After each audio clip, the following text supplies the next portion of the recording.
السلام عليكم ورحمة الله وبركاته. ايش الخبر يا ناس؟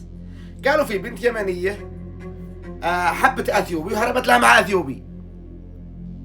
قالت ان ابوها ما رضي يوافق يزوجها بالاثيوبي لان الاثيوبي فقير. هي حبت الاثيوبي والاثيوبي حبها. في ناس لا تقول لك البنية قلة ادب، ابوها ما عرف يربيها. يا اخي انا من رايي البنية مشت مع الاثيوبي من البطالة والفقر في اليمن، راحت تعيش بالصومال. الصومال احسن من اليمن، اثيوبيا احسن من اليمن العيشة.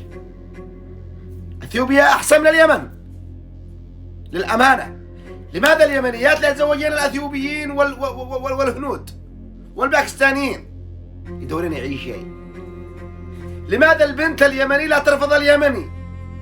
لان اليمني حق هياط ويتمعن في كلمه بس احنا اصل العرب، احنا منبع الحضارات، واحنا من سكن مدينه سام بن نوح، واحنا الحميريون، واحنا وياكلها هياط في هياط في هياط في هياط. النساء باليمن عرفن وعيين انه ما فيش رجال باليمن، يدور للرجال من برا. سلامتكم.